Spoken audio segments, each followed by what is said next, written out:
Welcome to everybody in the week year classes. Here we are going to discuss the first chapter, means first unit from our class 12th physics. UP board के बच्चों के लिए मैं बताना चाहूँगा कि पहली इकाई जो हमारी है वो है स्थिर वैद्युत की, जिसमें हम दो चैप्टर पढ़ते हैं, जिसमें दो पार्ट हैं। पहला पार्ट है आवेश एवं विद्युत क्षेत्र, दूसरा है विभव विभवांतर एवं संधारित्र. For those who are belonging from ICSE and CBSE, I would like to tell you that the first unit of our physics class 12th book is electrostatics, where two chapters we will discuss here. And today we are starting our first class. Electric charge and fields. Next, electrostatic potential, potential differences and capacitance. First thing if we have to discuss, that is charge. अगर पहली चीज़ हमें कोई बात करने वाली है अपनी किताब में तो वो आवेश है. आवेश क्या है? कई बार आपने इसे पढ़ा है अलग अलग क्लास में.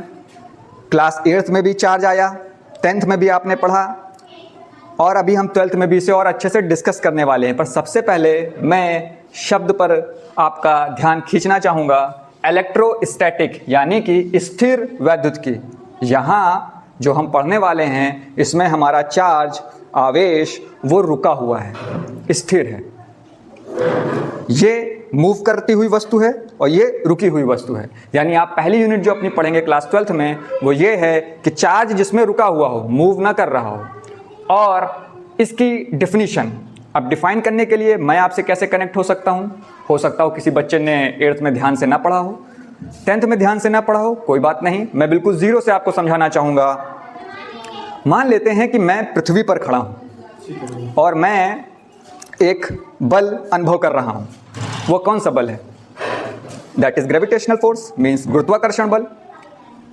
गुरुत्वाकर्षण बल का अनुभव मुझे क्यों हो रहा है? क्यों? क्योंकि पृथ्वी में द्रव्यमान है, मास है.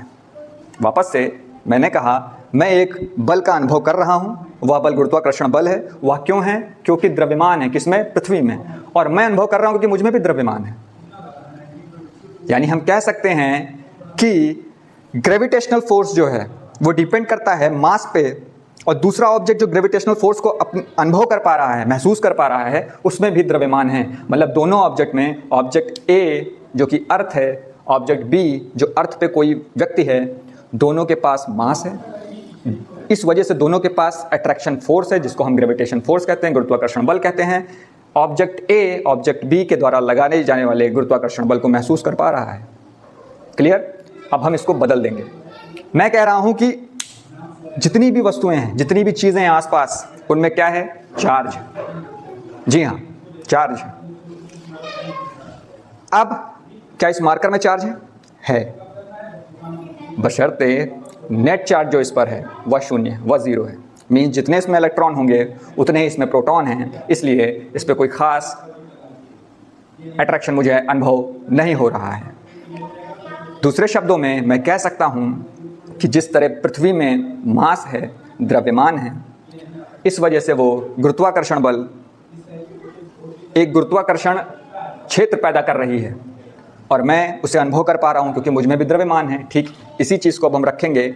दो वस्तुएं, ठीक है, उनमें आवेश है, तो वे अपने और दूसरे ऑब्जेक्ट के बीच लगने वाले अट्रैक्शन फोर्स को, लगने वाले आकर्षण बल को या प्रतिकर्षण बल को महसूस कर पाएंगे. इसको डिफिनीशन में डिफाइन करने की मैं कोशिश करता हूं. आवेश किसी वस्तु का वह गुणधर्म है जिसमें यह विद्युत एवं चुंबकीय क्षेत्र उत्पन्न करता है.